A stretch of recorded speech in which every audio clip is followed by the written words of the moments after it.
ओम शांति 15/10/2021। बाप दादा मधुबन साकार मुरली। बाबा कहते हैं, मीठे बच्चे कर्म करते स्वयं को आशिक समझ एक मुझ मासूक को याद करो। याद से ही तुम पावन बन पावन दुनिया में जाएंगे। बाबा कहते हैं, मीठे बच्चे कर्म करते स्वयं को आशिक समझ एक मुझ मासूक को याद करो। याद से ही तुम पावन बन पावन दुनिया में जाएंगे। प्रश्न, महाभारत लड़ाई के समय पर तुम बच्चों को बाप का कौन सा हुकूमत आज्ञा व फरमान मिला हुआ है? उत्तर, बच्चे बाप का हुकूमत व फरमान है, देही अभिमानी बनो। सबको संदेश दो कि अब बाप और राजधानी को याद करो, अपनी चलन को सुधारो, बहुत बहुत मीठे बनो, कोई को दुख मत दो, याद में रहने की आदत डाल लो और सौदर्शन चक्रधारी बनो, कदम आगे बढ़ाने का पुरुषार्थ करो। ओम शांति। बच्चे बैठे हैं बाप की याद में। ऐसा तो कोई सत्संग नहीं जहाँ कोई बैठे और कहे कि सब बच्चे बैठे हैं। बाप की याद में यह एक ही स्थान है। बच्चे जानते हैं बाबा ने डायरेक्शन दिया है कि जब तक जीते रहो तब तक बाप को याद करते रहो। यह पारलौकिक बाप ही कहते हैं, हे बच्चों, सब बच्चे सुन रहे हैं ना? सिर्फ तुम बच्चे परंतु सभी को कहते हैं, बच्चे बाप की याद में रहो तो तुम्हारे जन्म जन्मांतर के जो पाप हैं, जिसके कारण कट चढ़ी हुई है, वह सब निकल जाएगी और तुम्हारी आत्मा शतो प्रधान बन जाएगी। तुम्हारी आत्मा असुल थी ही शतो प्रधान, फिर पाट बजाते बजाते तमो प्रधान बन गई है। यह महावाक्य सिवाय बाप के कोई कह न सके। लौकिक बाप के करके 2-4 बच्चे होंगे, उन्हों को कहेंगे राम राम कहो या पतित पावन सीताराम कहो, अथवा कहेंगे श्री कृष्ण को याद करो। ऐसे नहीं कहेंगे, हे बच्चों अब मुझ बाप को याद करो। बाप तो घर में है, याद करने की बात ही नहीं। यह बेहद का बाप कहते हैं, जीव की आत्मा को आत्माएं ही बाप के सामने बैठी हुई है। आत्माओं का बाप एक ही है। आत्माओं का बाप एक ही बार आते हैं।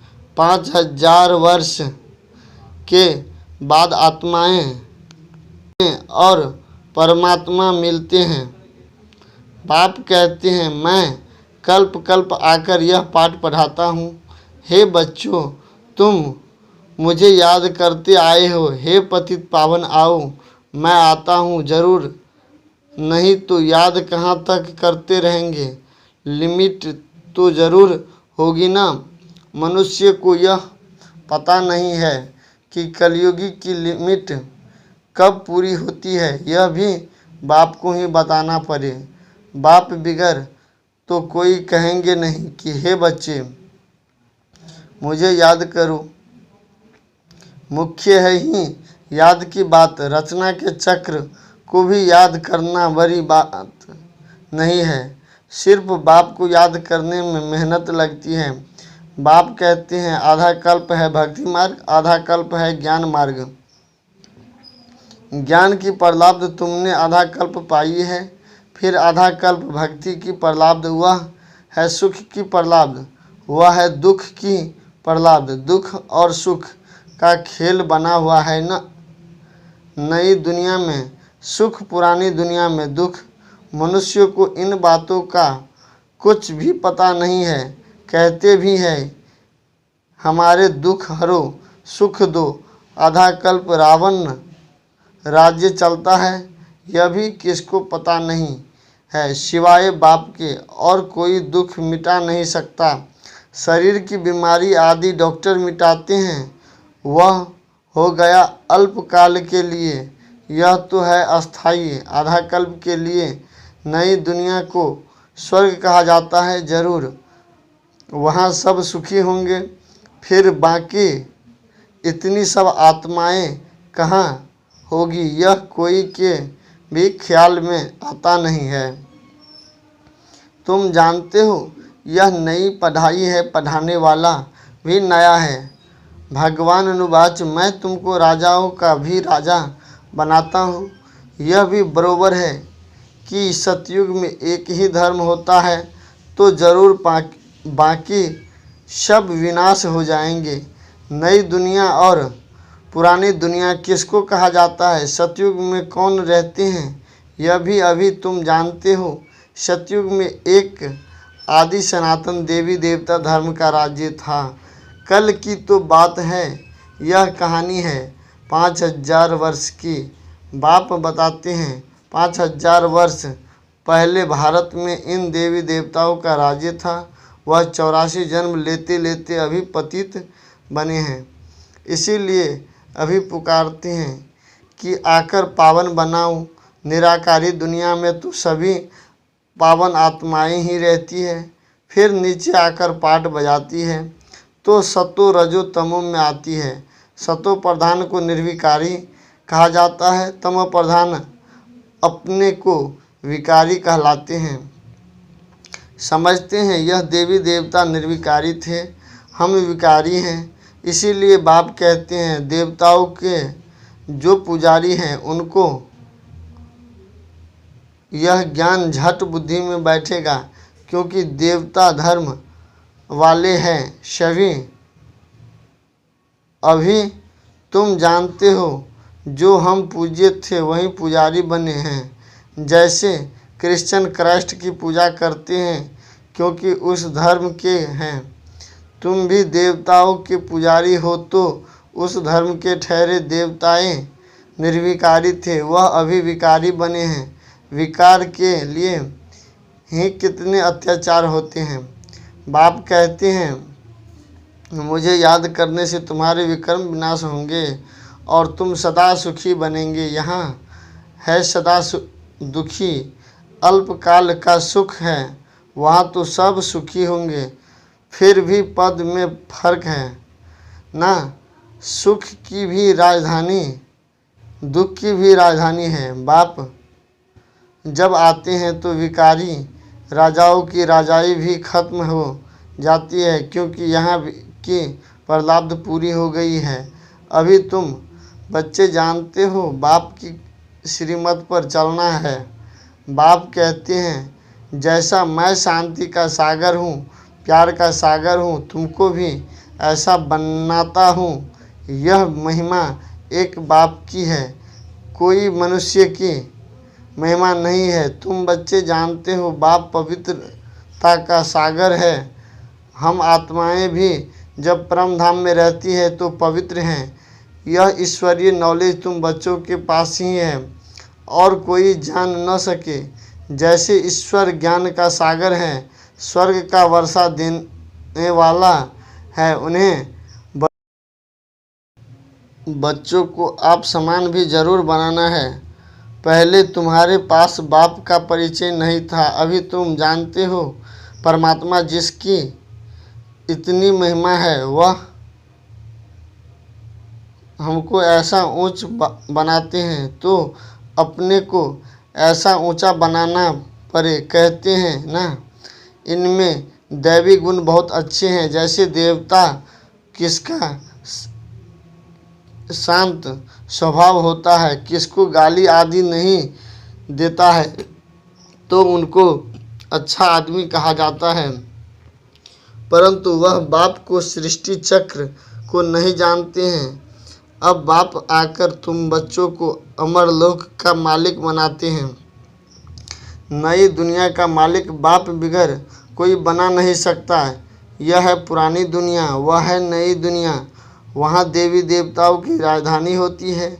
कलयुग में वह राजधानी है नहीं, बाकी अनेक राजधानियाँ हैं। अब फिर अनेक राजधानियों का विनाश हो और एक राजधानी स्थापन होनी है। जरूर जब राजधानी नहीं हो तब बाप आकर स्थापन करे, सो तो सिवाय बाप के और कोई कर न सके। तुम बच्चों का बाप में कितना लव होना चाहिए, जो बाप कहेंगे सो करेंगे। जरूर एक तो बाप कहते हैं मुझे याद करो और सर्विस करो, दूसरों को रास्ता बताओ। देवी देवता धर्म वाले जो होंगे उनको असर पड़ेगा जरूर। हम महिमा करते ही हैं एक बाप की, बाप में गुण है तो बाप ही आकर हमको गुणवान बनाते हैं। बाप कहते हैं बच्चे बहुत मीठा बनो, प्यार से बैठ सबको समझाओ।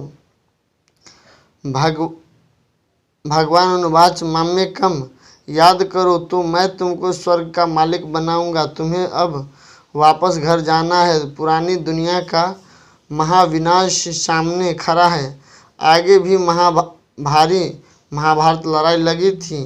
भगवान ने राजयोग सिखाया था। अब अनेक धर्म है। सतयुग में एक धर्म था जो अब प्रायः लोप हो गया है। अब बाप आकर अनेक धर्मों का विनाश कर एक धर्म की स्थापना करते हैं। बाप समझाते हैं मैं यह यज्ञ रचता हूँ अमरपुरी जाने के लिए। तुमको अमर कथा सुनाता हूँ। अमर लोक जाना है तो मृत्यु लोक का जरूर विनाश होगा। बाप है ही नई दुनिया का रचयिता, तो बाप को जरूर यहाँ ही आना पड़े। अब तो विनाश ज्वाला सामने खड़ी है, फिर समझेंगे तो आप सच कहते हो बरोबर। यह वही महाभारत लड़ाई है। यह नामी ग्रामी है तो जरूर इस समय भगवान भी है। भगवान कैसे आता है यह तो तुम बता सकते हो। तुम सबको बताओ कि हमको तो डायरेक्ट भगवान समझाते हैं। वह कहते हैं तुम मुझे याद करो। सतयुग में तो सभी सतो प्रधान है, अभी तमो प्रधान है। अब फिर सतो प्रधान बनो, तब मुक्ति जीवन मुक्ति में जाओ। बाप कहते हैं सिर्फ मेरी याद से ही तुम सतो प्रधान दुनिया का मालिक बन जाएंगे।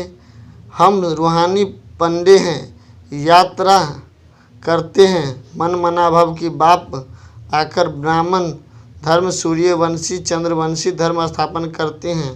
बाप कहते हैं मुझे याद नहीं करेंगे तो जन्म जन्मांतर के पाप का बोझ उतरेगा नहीं। यह बड़े ते बड़ा फुरना है। कर्म करते धंधा करते मेरे आशिक मुझ मासूक को याद करो। हर एक को अपनी पूरी संभाल करनी है। बाप को याद करो, कोई पतित काम नहीं करो। घर घर में बाप का संदेश देते रहो कि भारत स्वर्ग था, लक्ष्मी नारायण का राज्य था, अभी नर्क है। नर्क के विनाश के लिए यह वही महाभारत लड़ाई है। अब देही अभिमानी बनो, बाप का फरमान है। मानो व न मानो, हम तो आए हैं तुमको संदेश सुनाने। बाप का हुकूमत है, सबको संदेश सुनाओ।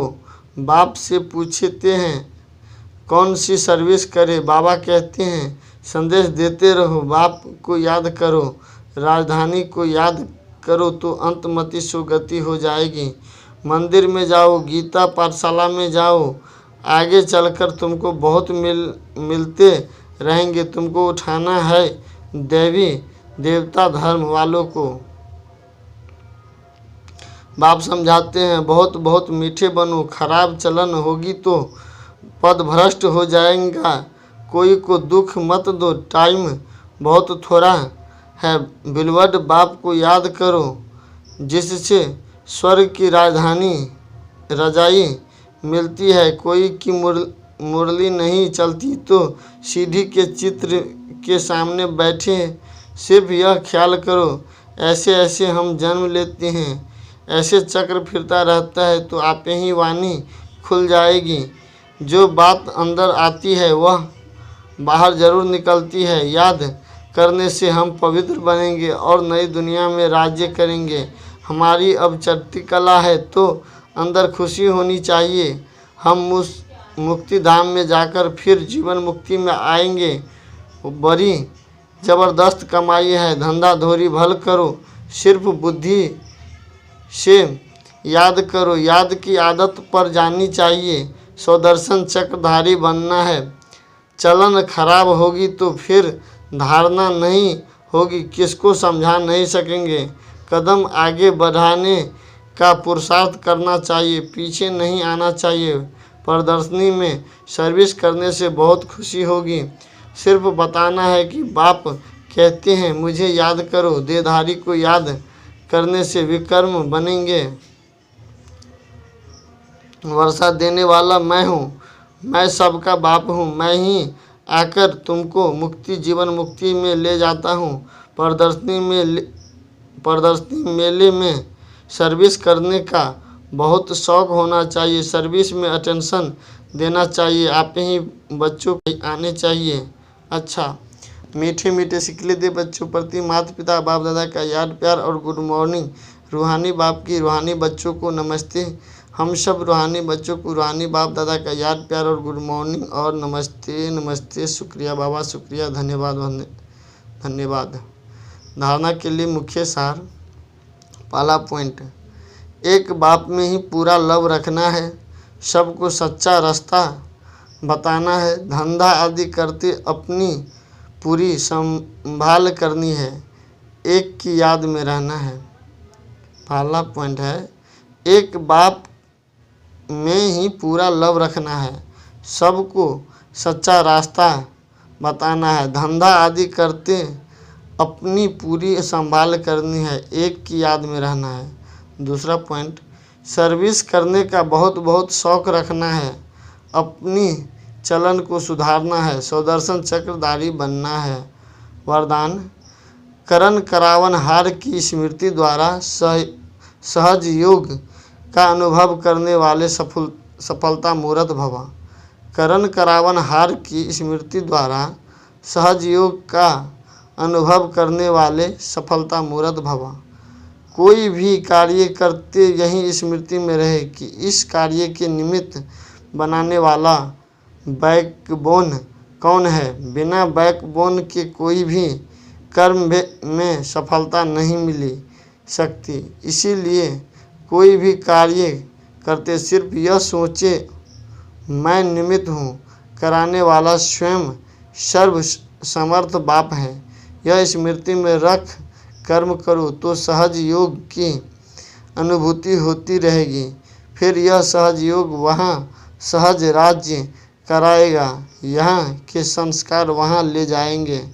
स्लोगन, एक छाये परछाई के समान है, आप पीठ कर दो तो पीछे पीछे आएगी। एक छाये परछाई के समान है, आप पीठ कर दो तो पीछे पीछे आएगी। ओम शांति।